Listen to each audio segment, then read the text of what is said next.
主后2022年7月15日，每日圣安宫读经，为所有的人祈祷。圣经提摩太前书第2章，咱对第1节来读到第7节。所以，第一，我劝勉你，着为着所有的人、君王、甲拢总的官员，恳求、祈祷、代祷、感恩，互咱通过平静安然的生活，凡事敬虔端正。安尼做是应该，是咱的救主上帝欢喜接纳的。伊爱众人得救，达到认捌真理。因为上帝是一位，上帝甲人中间的中间人嘛是一位，就是做人的基督耶稣。伊显本身来赎回众人，这样事伫拄好的时机有得到证实。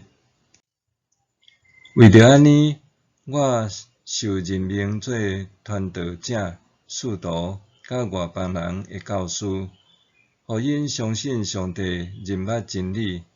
我咧讲的是真的，毋是假的。以上，为所有人祈祷。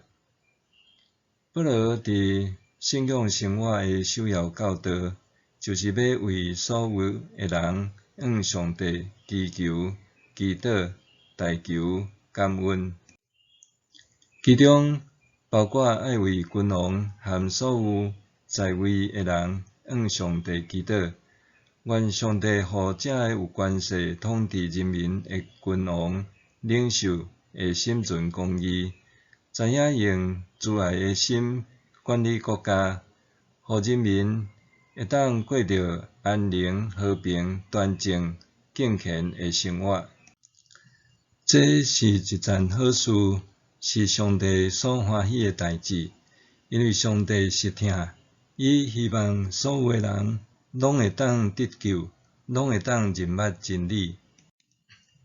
这个真理就是只有一位上帝，伫上帝和人中间，只有一位中保，就是基督耶稣。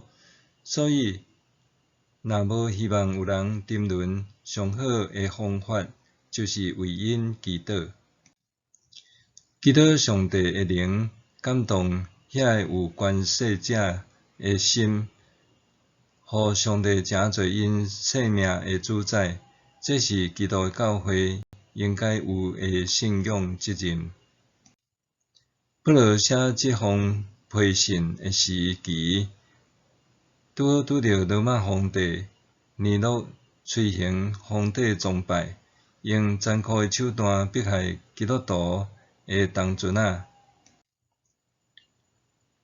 保罗教导信徒为君王和所有在位的人向上帝祈祷，绝对毋是趋炎附势，想要对统治者抢呢图谋任何利益，也是哮喘的机会。这点对于强调真理是上帝只有一位，就通看出。这句话判定皇帝是神的权威，毋仅会为伊带来生命危险，也会导致教会受压迫。台湾的国家祈祷早餐会对2001年开始，基督教正教派决定做伙为国家社会祈祷。这宗旨是台湾正教会共同为人民、政府、总统、国家甲世界和平所做的祈祷，求上帝互咱的国家会当落实上帝所赐的公义、和平、慈爱，互台湾成做一个信、望、爱的国家。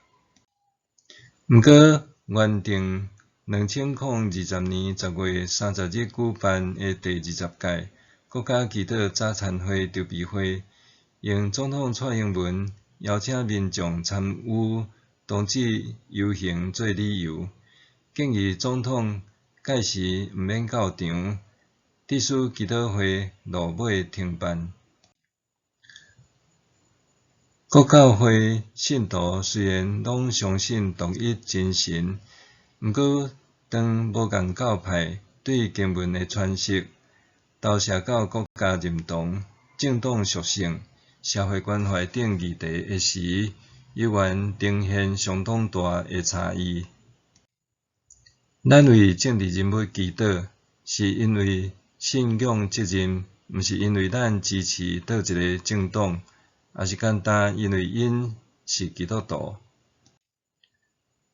虽像真侪政治人物的言行常常无一致，对伫信仰的认同也只是走场搬戏。